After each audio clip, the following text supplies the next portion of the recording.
Good afternoon, everyone. My name is Richard Blake, and I'm the co-chair of our Government Compliance, Investigations, and White Collar Defense Practice Group. And I want to say welcome to this business hour today, doing business in India, opportunities and risks of compliance. It's with me at the table today. I have Jennifer Armstrong. She's a member in our litigation department. Mary Edquist at the end of the table. She's an associate in our business department. And we're very fortunate today to have two outstanding guest panelists with us. To my far right is Pradip Kamat. He is the president and CEO of Indus International Inc. And two from me is Michael Salkind. He's Pradip's colleague and a principal at Indus International. We'll be happy to answer any questions that arise during this presentation that you may have. For those of you in Cleveland here, you can simply write your question down on one of the cards that you were given in front of you, and just hold it up, and someone from the rear will take it from you and give it to us. For our participants outside the Cleveland area, you're watching our live webcast from our new McDonald Hopkins website. And you're welcome to submit your questions by clicking on the green chat icon at the right side of the monitor or your mobile device. Now, if you've already submitted questions in advance of the program today, we plan to cover those questions during our discussion within the next hour or so. We promise to be done by 1 o'clock so you can get on to your work day. I'd like to start my questioning to Pradip and Michael first, to give a general overview of the Indian market. Could you provide a general overview of the environment in India, and I'm including political, cultural, business situations there? Thank you, Richard. Most of us think of India as a place where you can buy things cheap, or where when you want to get tech service you call and it's outsourced to India. Well, all that's true, but India is probably one of the biggest, most expanding markets for products for companies in the U.S. And it's one of the biggest opportunities that we're facing at this time. By 2022, it will be the most populous country in the world. More importantly, there's 600 million people under the age of 30. That's twice the U.S. population. And under the age of 30, is the demographic that really drives the economy. More significantly, if you think about China as being a big market, because of the one policy, the one-child policy in China, India's got 50% more people in that under 30 demographic than China. It's a democracy, has the second largest population of Muslims in the world, Indonesia being the first, and they're both peaceful countries. The economic growth in 2016 will be about 8%, compared with about 6% in China. So it's a growing economy, a growing place to sell into, a growing place in which to invest or look for mergers or collaborations in India. Favorable government policies, a large number of highly trained English-speaking people in the workforce, a legal system that supports ownership rights of intellectual property, transparency in financial reporting by banks and companies. Want to add anything? Well, the key is the opportunity is now.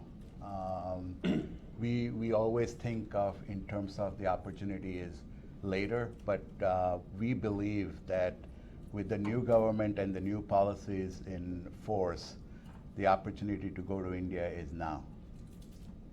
Okay. How large, so you talked about the number of folks there. From a business owner, a person looking to do business there, how large is the market, and how accessible is that market?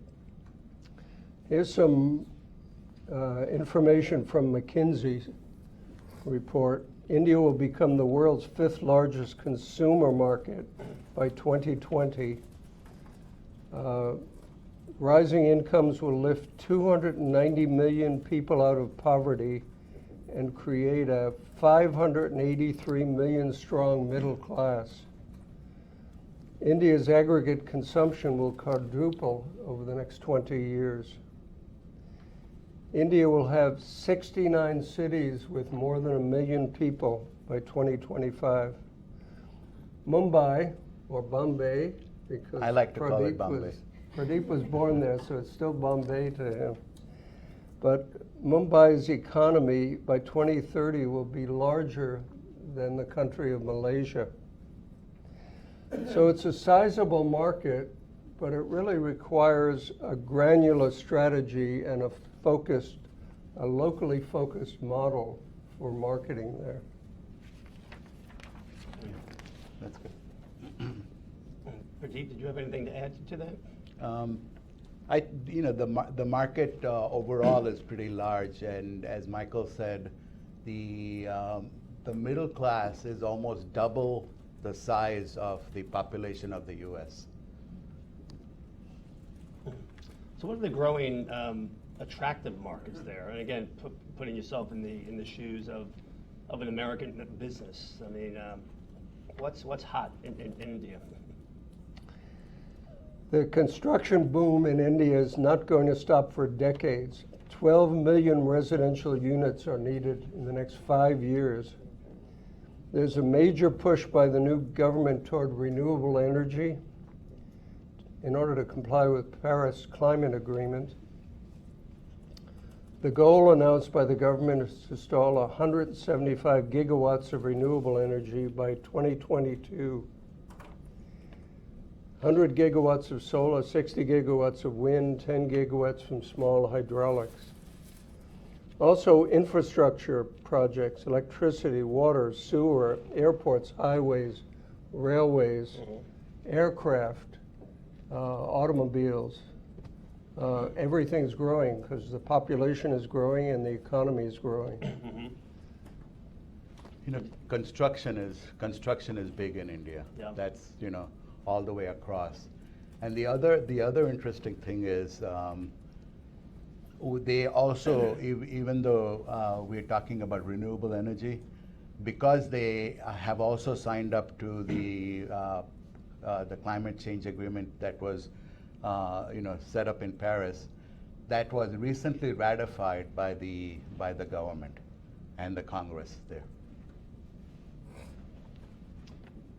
I've been looking at this, and companies, I think that we all know that companies outsource, certain types of companies outsource a lot to India. But with your expertise, if you could tell us, how does a business sell its products there as opposed to just outsourcing them there? And by the way, that's what our business does. We help the opposite of outsourcing. We help U.S. companies market into the Indian market. And what we've learned doing that for the last 14 years is you've got to have boots on the ground in India. So many people have gone over to India for a week or two, made some friends and gone home, and they wonder what's happened. It doesn't happen. You really need boots on the ground there because India is a culture, a social culture and a business culture of networking. And it's who you network with and who you know and who you went to school with. And you probably all know that Indian weddings are at least 4,000 people in 4 days and 4 nights. Well, the reason for that is that's where you go to do business.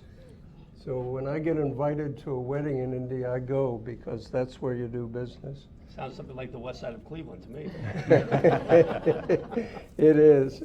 But you have to know both the business culture and the social culture in India because they're both different from the U.S. And you can't go there expecting that it works the same way.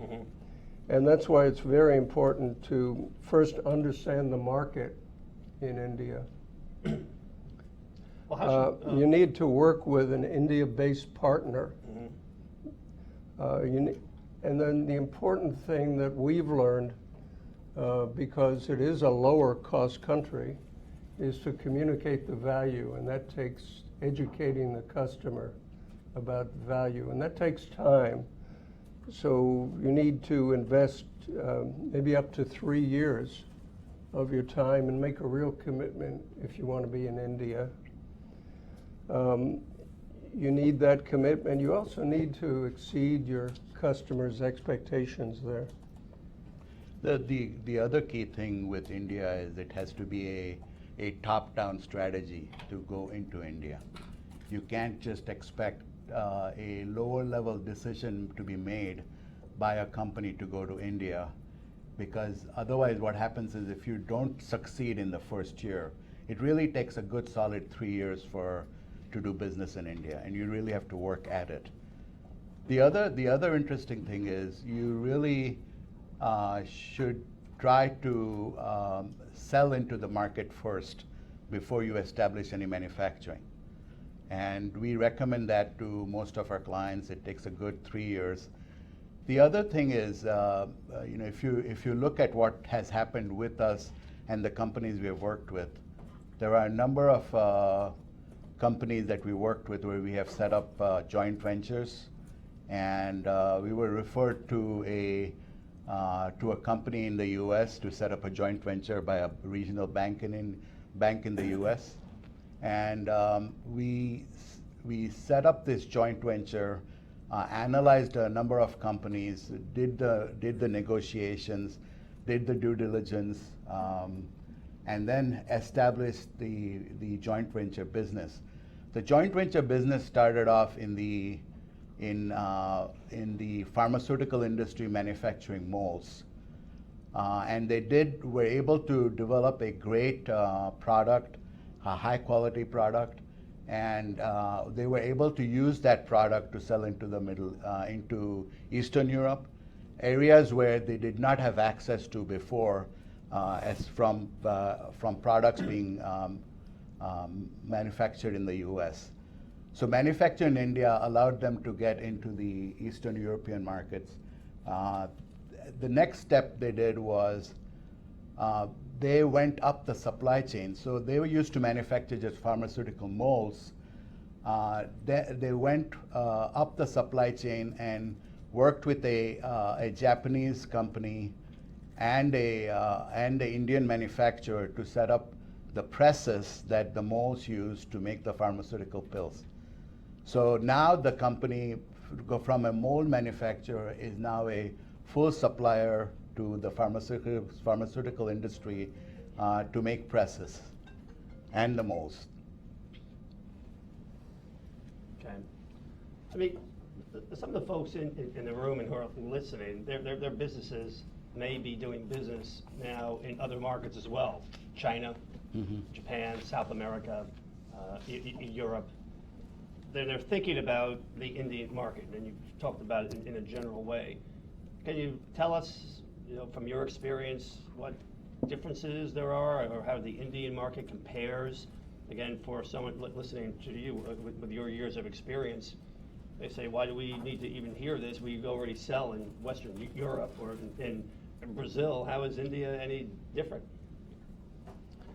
If you're selling in Europe, it's a familiar culture.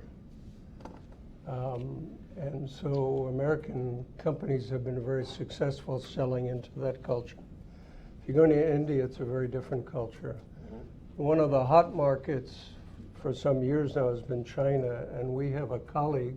If anyone wants to sell into China, we can refer you to him. But from him, we've learned a lot about how you sell into China and the differences. China has major manufacturing clusters, and most of them are either government owned or government subsidized or government supported, many of them by the army in China. And so there really is a too big to fail attitude there, because you're backed by the government. So it's not really capitalism. And the banking system supports that. So we have a large manufacturer in India who happens to also manufacture in China, and the Chinese market, they can sell things cheap because they don't have to make a profit in China. The banks will keep supporting them. Not true in the rest of the world, and they manufacture and market in the rest of the world too. In China, the IP protection is not so good.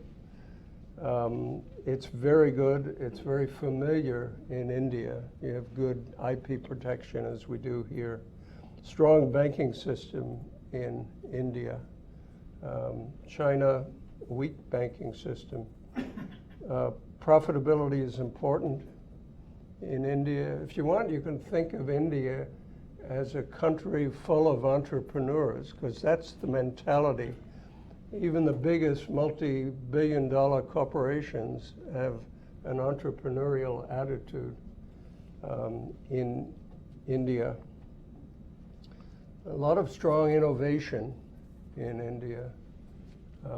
We have seen companies improvise very effectively. Give you an example. Some years ago, the Supreme Court in India required that you can no longer burn coal because it was polluting the air in a certain area, and there were lots of foundries there. So they required them to use natural gas. Well, natural gas was more expensive than coal, and one of the foundry owners we know said he had to either go out of business or innovate, and what he did was use the natural gas to generate electricity and run induction furnaces and make his operation even more profitable. So very entrepreneur attitude on the part of even small companies like that. You have a lot of people who innovate readily in that part of the world. But India is not perfect, though. You know, you have to realize that the infrastructure there is not as good as China. So if you want to take goods around the country, sometimes it's a challenge. Yes. So you have to really look at the good side and the bad side. But overall, it's moving in the right direction and it's positive. It's a challenge and an opportunity, Right. because that's Correct. where big investment Correct. will be And made. that's where the infrastructure and that's where the construction is, in roads and highways and stuff like that. The other major difference, of course, is that English is spoken by many people in India. Sometimes it's hard to understand, but it's English. It's like that in New York sometimes. That's true. So a company is thinking about doing business in India. They've heard you say this. What type of services would a company like yours or others similar to yours provide to someone looking to do some business over there? We go all the way from understanding the products and understanding the markets for the company here. And then we take the time to do market research in India so we understand how we would sell the products into India. We communicate that market research to the executives in the US company. And then based on that, a decision is made whether to go into India or not go into India. And then we can set up the whole distribution system for that company in India, purchasing products manufactured here initially, but eventually an opportunity to maybe manufacture or source some of the components of the products in India. But it takes a good 2 to 3 years before you can really get a feel for the market. So it's a commitment made at the highest levels and a commitment for a long-term investment in India. And you found that American companies have been successful there? Yeah? The ones we've worked with have done very well. Yeah. Yeah. Well, we've heard But they have to be patient. yeah. We've had clients who kind of lost interest after a year And they say, well, we don't have a big market yet. Well, it does take at least 2 to 3 years. And so you need to make that commitment, and you need to have that commitment at the top of your organization. Sure. And the value has to be communicated very effectively, the value of what your products offer into the market. Because you can easily find a product, similar product, at about maybe 1/10 the cost in India. So how do you effectively communicate why are you charging 10 times as much as a local product? And how do you effectively communicate that is important.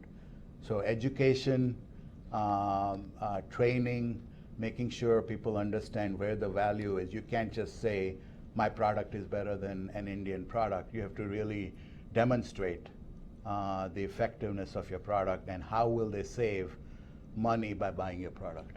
Sure. That's the And key. Pradip learned that a long time ago when he worked for another company. Yeah, I worked for Swagelok, and Swagelok was, 10 times as if more than the low-cost products in India. Mm-hmm. And they had to really not only educate but they had to clearly demonstrate. And they took the time to demonstrate how effective their products were in India. Now they're doing really well in India. And the sales went from, We can't talk about sales. can't talk about it. They're It doing went, well. it got Yeah. very big. Right. Well, we have provided the audience here with the tremendous opportunities that India offers, and again, the potential if you do it the appropriate way. I now would like to turn over to some risks involved, focusing specifically on two particular statutes or two areas of law: the export controls and FCPA. That's something that all companies will have to deal with here in the States, because although not guaranteed, they do pose a compliance risk for American companies doing business in India.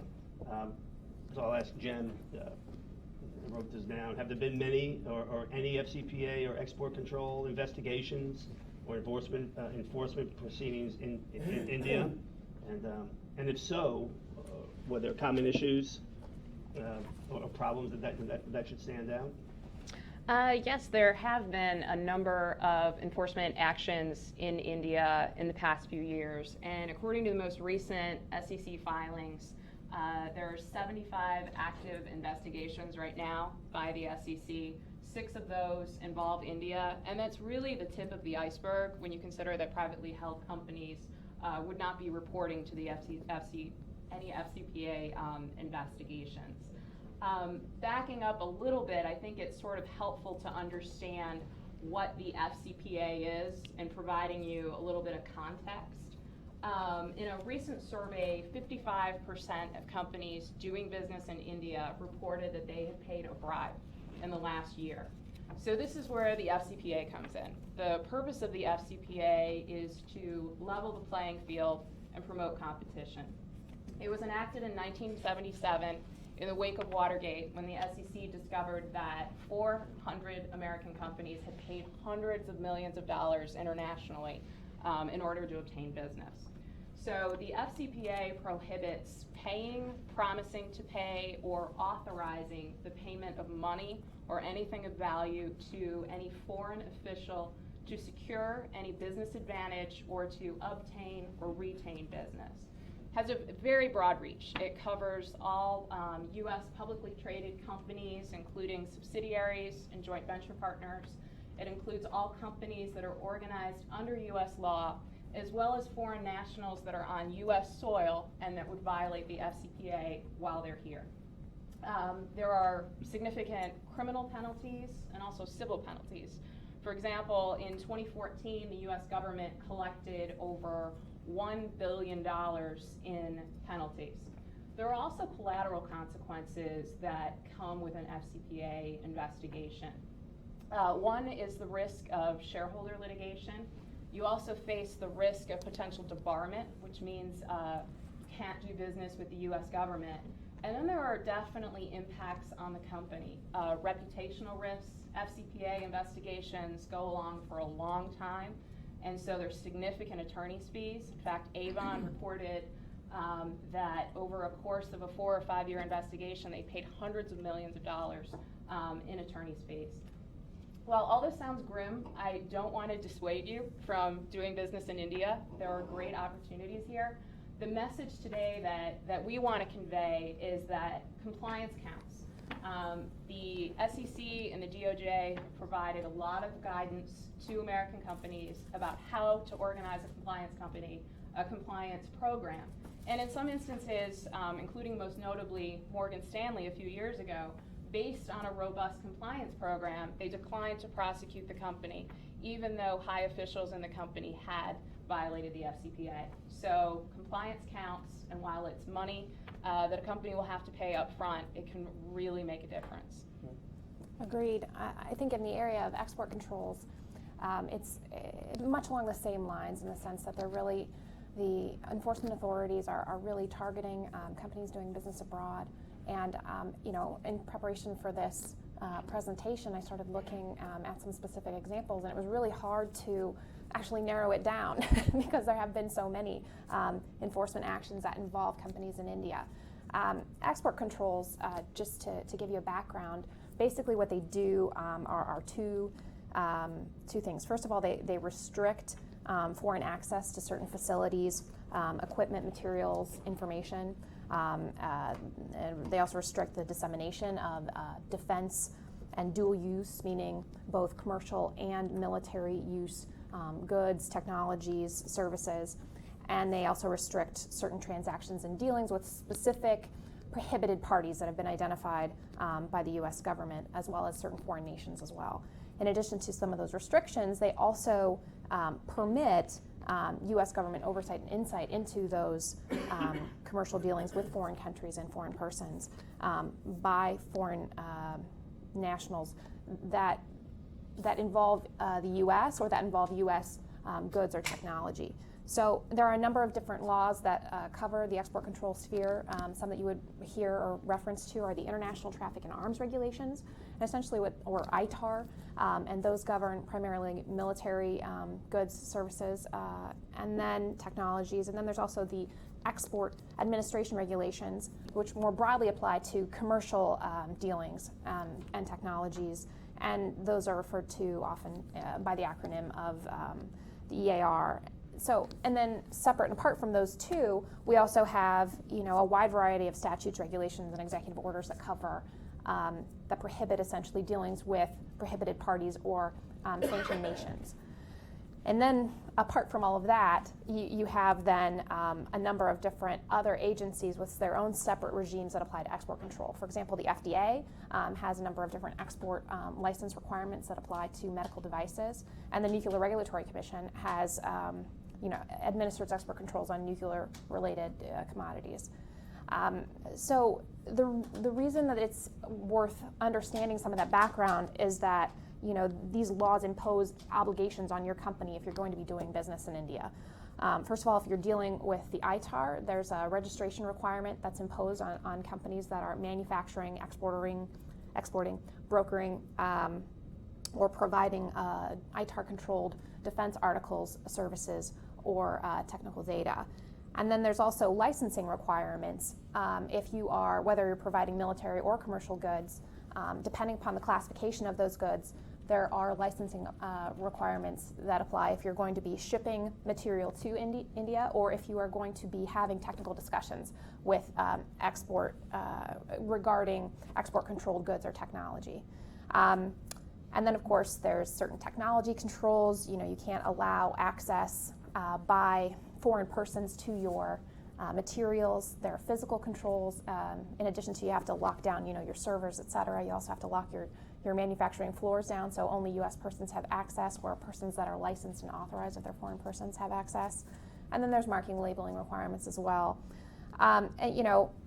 So many goods require an export license in order to be shipped to India, number one.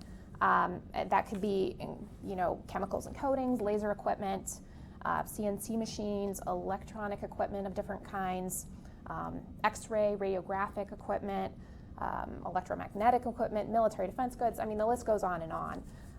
Odds are it applies to your company. And then, of course, even if you're not selling your product into India, but if you're trying to, outsource, you're trying to have IT services or certain goods manufactured there and then ship them back, all of those laws will apply to materials going there or technical information that you're exchanging with those parties in India. And then, also on the sanctions side, a number of companies in India do business with a lot of sanctioned parties, parties that are sanctioned by the U.S. So you'll have a number of Indian persons and entities that show up on U.S. sanctions lists by virtue of participation in terrorist activities, et cetera. So you have to screen to make sure that you're not dealing with those prohibited parties. And then, of course, sometimes you'll have Indian companies that are involved in exploiting some markets that are subject to sanctions by the U.S., such as the Iranian market, for example. So those are just some things to be aware of in terms of compliance risks when you're dealing with India. I'd like to just say something that emphasizes what Jennifer was talking about. We frequently get approached by people in India who offer to help get some business in exchange for a bribe. And we've always said no. It has been very common, and in fact, the new government in India has been trying to clean up the widespread use of bakshish in that part of the world. But it is real, but it is getting less, and we know how to get around it. And you have to get around it. And the key is to really understand who the end user is for your products. Whether the end user is the company in India or it's going to be incorporated into the product that the end user you think is going to make and then exported out of India somewhere else. So you really need to understand who the end user is. Sure. Agreed. And that's why you need boots on the ground there.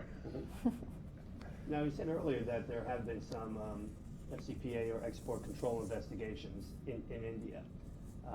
I'd ask you that you sort of expand upon that and explain if there were any common issues or problems that stood out with those situations. Absolutely, and Michael actually gave me a great entree. Third-party intermediaries are by far the biggest problem in FCPA investigations in India. A third-party intermediary is someone that a company hires to help them do business in India. It could be an agent, a consultant, a distributor. And the reason why they are hired is because India has a pretty complicated bureaucracy and a regulatory structure. And it's helpful to have, as Michael and Pradip have said, boots on the ground. But you need to have the right boots on the ground because this is the area almost every FCPA investigation will have an American company paying money to a third-party intermediary, and then the third-party intermediary, often without the company's knowledge, paying a bribe to a government official. Then the third-party intermediary submits a receipt, it's invoiced to the company, and oftentimes, as I said, the company doesn't know. But if a company has not done its due diligence, if they haven't really checked out the third-party intermediary, then they have culpability for that. So it's extremely important to not rely on, for example, if you're general counsel. Well, I have a friend who's a general counsel at another place, and they hired this guy. You can't rely on other companies sort of doing the basic due diligence for you, because according to a recent survey, 43% of GCs don't do any due diligence of third-party intermediaries. So you need to have questionnaires, you need to find out about the ownership, you also need to have in-person interviews, and you need to follow that up to confirm. And then another issue that comes up in these investigations is travel, particularly travel to the US.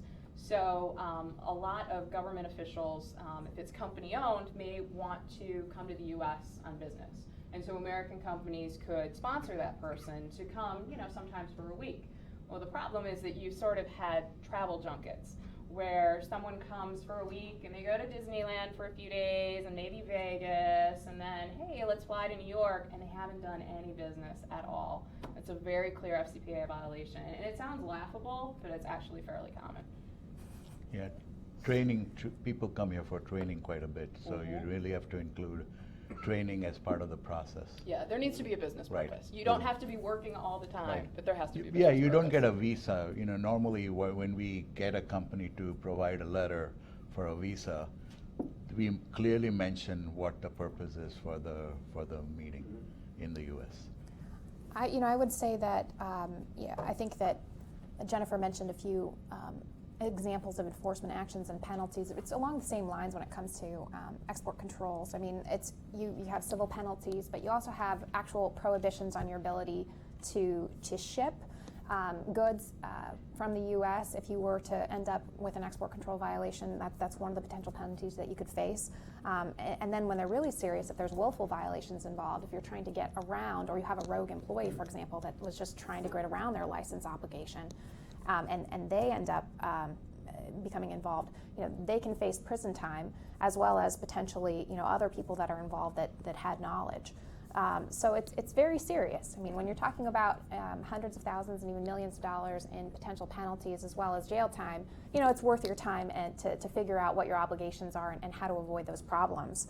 And what I've seen in terms of themes in a lot of cases that involve doing business in India and export control issues there would be that, there's just the basics. I mean, people fail to obtain the necessary licenses in order to export their products before, shipping them to India, or before sending, say, technical drawings to Indian nationals, whether they're here in the U.S. or abroad, because that's likewise prohibited if it's export controlled.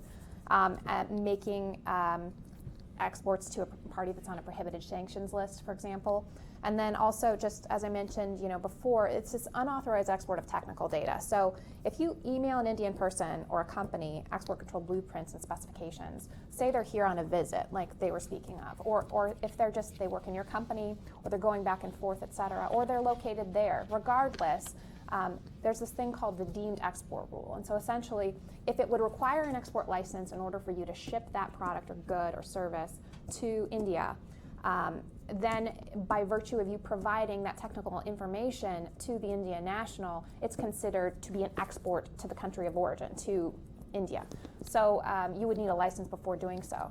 So, I mean, there's local companies that have been hit with major fines and penalties.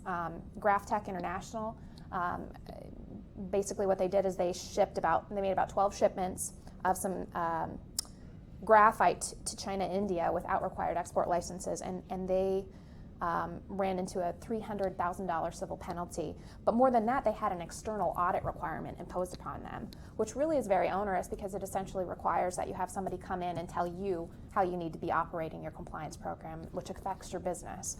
And then, of course, you have companies that will that end up dealing with folks in India, like Cirrus Electronics, essentially involved. And a company here in the U.S. that have offices over in Bangalore, and basically what they ended up doing is they shipped product to two organizations in India that were on the prohibited party entity list without required licenses. And so those folks, because they knew what they were doing, they just didn't take the time to get the licenses, or knew they wouldn't be granted because of the fact that these companies were on the entity list, they ended up doing jail time as well as significant fines. And so it's just, there's serious consequences for not paying attention to it. Yeah. With regards to FCPA and export, what steps can or should companies take to address them? Well, I think that the FCPA, in the FCPA world, and I suspect, because Mary and I work together, it's similar with regard to export controls, but the SEC and DOJ have issued quite a bit of guidance in the last few years, and I'll try to sort of boil it down. The first is they want to see a culture of compliance. They want leadership to take ownership of the issue and to implement a culture where bribery is not accepted. So the first step is having a standalone corruption policy. It's not enough to have just a few sentences buried in your code of conduct. The other area is relating to, again, third-party intermediaries. You really need to tighten those controls up. Do the questionnaires, do the due diligence. When you have contracts with them, make sure that you have contract terms that protect against FCPA violations. So reps and warranties regarding their current and past compliant with the FCPA and other anti-corruption laws, have audit and termination rights, and also seek indemnification. It's important to have FCPA training of all employees at least once a year, preferably twice a year, and the training should be segmented. So for example, your sales staff is going to have different training than your accounting staff. The government authorities prefer in-person training, particularly for higher ranking officers in the company, for your sales and accounting staff, but just sort of for line employees, it's acceptable to do the training remotely, but it should be continuous and regular. Should also have a confidential reporting structure. So a line where employees can feel that they can call and share their concerns and not be penalized for it. That also needs to be follow-up. I mean, people need to see that something is going on. So if something really is a red flag, an internal investigation may be necessary. Continuous monitoring and random audits of the business. Now, this is not to say that you are auditing everything. Normally, 80% of your company's problems are in 20% of the business. So pick the high-risk areas and do the monitoring for that. And again, while all of this sounds like a lot, and it is, compliance really does count. I mean, your company can save millions of dollars and the reputational damage and all the other things that we talked about if they invest in the compliance program upfront. Agreed. I mean, I think that, the thing to keep in mind is that, compliance is an investment, and the reason that you make it is to prevent all of those potential harms from happening. And it's a real risk that you have to mitigate. You're not just wasting somebody's time by putting that policy together if you truly do implement it. Because as the gentleman were speaking about earlier, and as Jennifer mentioned, bribery in particular is something that's just honestly part of common culture. And on the export side, it's just because of the nature, the technical and complex nature of a lot of the products that U.S. companies are trying to either manufacture in India or are now seeing the opportunities to send to industry that's developing in India, or to use it as a new and emerging market for their customer base. It's just necessary because otherwise you could end up in a world of hurt. I mean, some of the things that just to keep in mind too is that even though there's not, say, necessarily like a firm legal obligation to develop a compliance program per se, the reason that companies do it is because it prevents violations from happening, and those violations are strict liability. However, you can mitigate any potential harms by showing the government that we did everything we possibly could by developing that. So I'll give you an example. There is this company called Amplified Research Corporation out of Pennsylvania, and what they did is they did what they should have done in the sense that they set up an export control program and they hired an export control officer. And what that officer decided to do, though, is that he was basically too busy to do his job, and so he ended up essentially putting false license numbers, lying to fellow employees, doing everything that you could barely imagine someone doing. But essentially, because the company had made every effort that it possibly could to set up a compliance program, and because they made a voluntary disclosure of what had occurred, of this person that had affected their shipments into India, about 57 shipments of amplifiers in that case, they ended up getting their entire penalty suspended. And so, it ended up really paying off for them in the long run that they established a program and they did what they could to really prevent violations in the first place.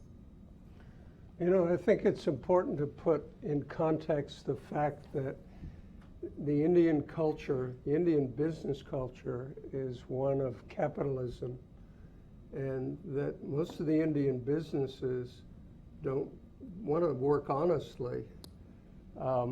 It's really been a long history of corrupt people in the government, which the government's now trying to clear up. And the Indian businesses have been used to paying to the corrupt government And they weren't penalized for that because they were doing business in India.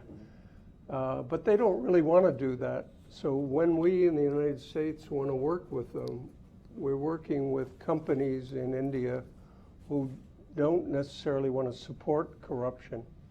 And so you're working with not an alien culture, but a known and friendly culture. But you still got to avoid a lot of people who used to do it the old way.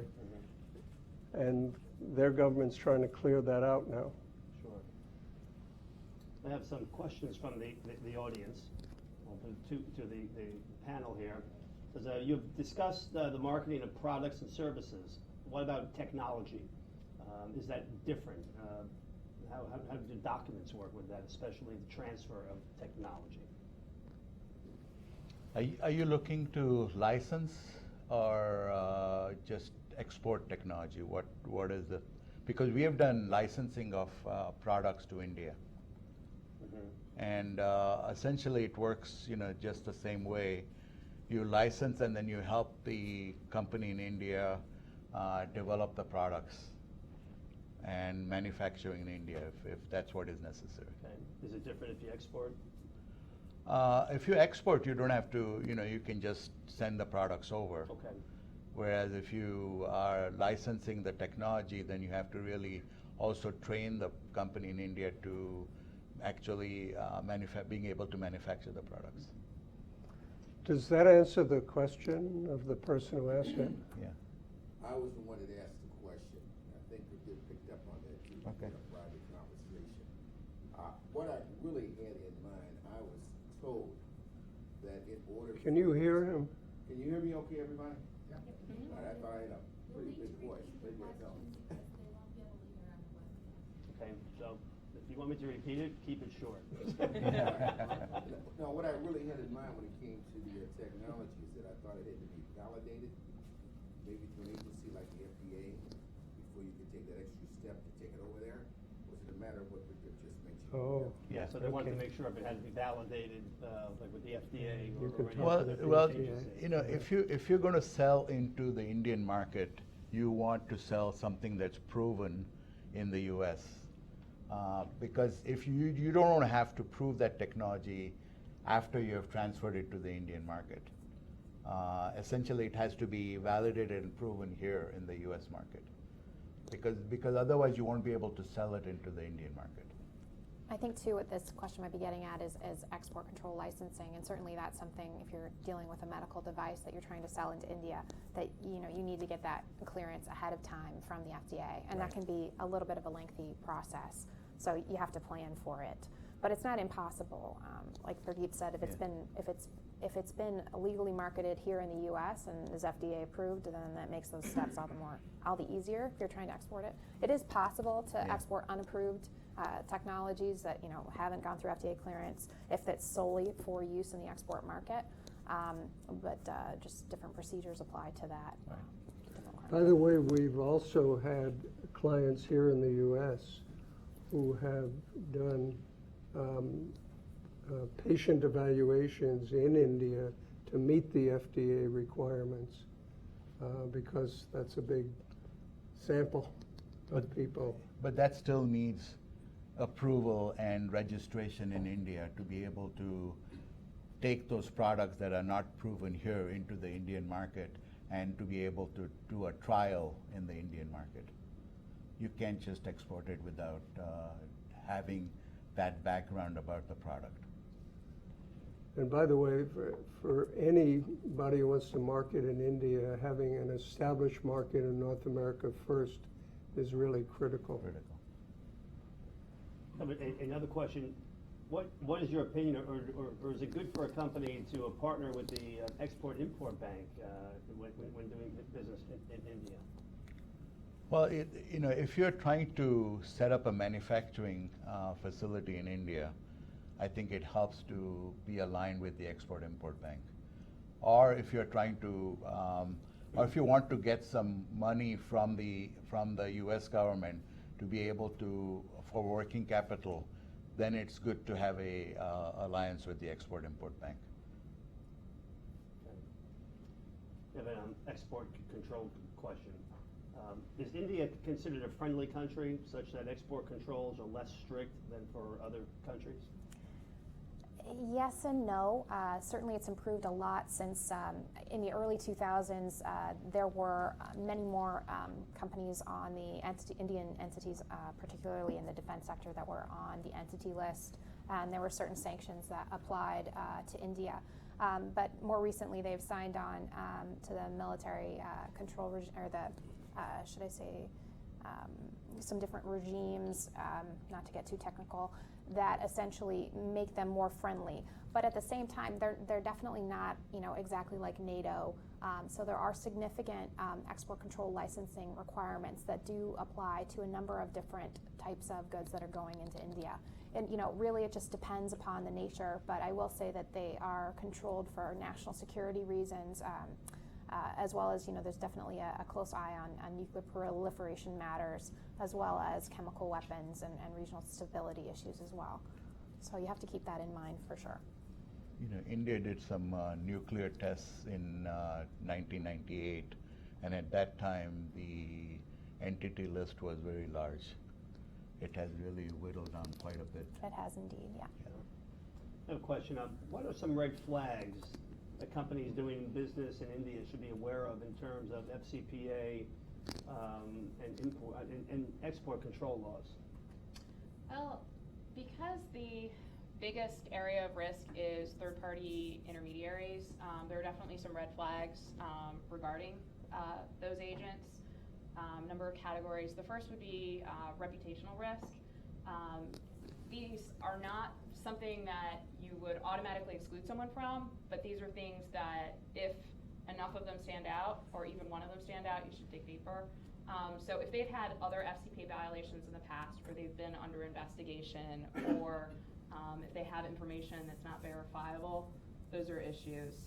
Government relationships are key. So if they have ever held a position as a foreign official, if they have close friends or family members, if an official, this is a big one, demands that you use this particular person to do business with, that would be bad. A history of private meetings where the third party would not want the company along, or a history of lavish gifts. Insufficient capabilities would be a big one. So if they lack experience in the industry and a track record, if they haven't been in business long, if they have bad financing, if their plan for performing the work suggests that they're just relying on government relationships, all red flags. Types and methods of compensation, this is a big one. If they have a high fee compared to what other people in the market are charging, if they request cash, if they request the payment in a jurisdiction other than their home country, especially if it's in an offshore trading center, all red flags. If they suggest the use of shell companies, or they ask for donation to charities, these are all red flags. And then finally, just sort of the catch-all category would be unusual circumstances. So if they refuse to certify past and present compliance with the FCPA, if they insist that their identity have to remain confidential, if they won't divulge the ownership of their business, or if they make sort of vague statements that the money that they need from the U.S. company is to take care of things. I mean, just anything that appears, for lack of a better word, shady. I would agree that there's a number of red flags too from the export control perspective, and that would be, you have to do similar due diligence and screening that you would do for FCPA purposes. And if there is a reluctance on the part of your customer or your supplier to provide that kind of end user information, then that's a red flag. If they want to pay you cash for something that costs a lot, then that's maybe a sign that there could be a problem. Everybody likes cash, right? But unfortunately, that could be an indication that they are, basically obtaining their funds from illicit sources, or potentially, trying to get around sanctions requirements by, a lot of banks, for example, are sanctioned in certain countries in Asia, and so you just have to be sure that their payments are coming from the right place. I mean, if you've got folks that are trying to purchase your product but don't appear to be involved in your line of business, you know, if you got somebody that's involved in a baking scheme that's trying to import some X-rays, there might be a problem there, right? There's a number of different things you have to keep an eye out for, but those are just a few. Many of our U.S. clients have received emails or phone calls from somebody in India who sees their website and said, I'll be happy to represent you, often on a non-exclusive basis. And they really don't know. It's not easy to find out whether they're legitimate or whether you should work with them. One aspect of our business is we're incorporated in the United States, but we also are incorporated in India. And so we are On both sides of both sides of the ocean. And that's important. But also the exclusivity issue is important because many U.S. companies we've seen have a lot of non-exclusive relationships with people who contacted them, and they wind up competing in each other's regions, and it's a mess. I think we have time for one more. You talked about rogue employees earlier. What steps can or should a company take in dealing with potential rogue employees? Well, I think that there has to be a careful and measured approach. You first want to find out what exactly is going on or what has been going on. And in terms of disciplinary actions, if that person did indeed sort of violate the FCPA or went against your code of conduct, then that person should be fired. Would that be to have a compliance program, the code of conduct, to make everyone sign off on it or something? Exactly, but in terms of disciplinary action against the employee that did something, exactly, because it would be a violation of the code of conduct. Any way to stop that ahead of time, or is it just that companies have to deal with the rogue employees? Yeah, I mean, everything that we've talked about, hopefully will stop it. Having a code of conduct, doing FCPA training, hopefully in person, having it targeted to your sales force or your accounting force, continuous monitoring. All of these things are designed to help stop rogue employees, but I mean, no system is perfect. Including have that done with your partner in India, have their employees sign and be trained. Exactly. Very important. And the key is we encourage our clients to go to India at least once a year, if not more, because we want them to not only understand how to do business in India, but we want them to understand what kind of compliance is necessary in order to do business in India. So we encourage them to go to India as often as possible. Sure. Anything with export? Yeah, I mean, as Jennifer mentioned, really your first step is to kind of set the tone from the top. You want to have a policy statement that makes clear to all employees, you know, that your company is serious about this, that they prohibit, you know, unauthorized exports, and that the consequences for any contrary action are going to be severe and quick. You know, that the termination is going to happen. I think it's also important to really explain what the penalties are, because I think if your employees understand that they could be potentially going to jail. More recently, the DOJ has really put an emphasis on companies, you know, disclosing the employees that are involved in willful export control violations. So, you know, really the company's best interest is to essentially, you know, if an employee is doing things wrong, then, you know, to avoid severe penalties on the company as a whole, they really kind of have to give up that person, and I think that kind of needs to be made clear from the outset. Hopefully that will deter employees, but you know, as they mentioned, sometimes you just can't get the message across to all people, and so in that case, you need to have as robust of a compliance program as you can in terms of making sure that you're screening all the folks, your employees themselves, as well as the entities you're selling to in India and beyond.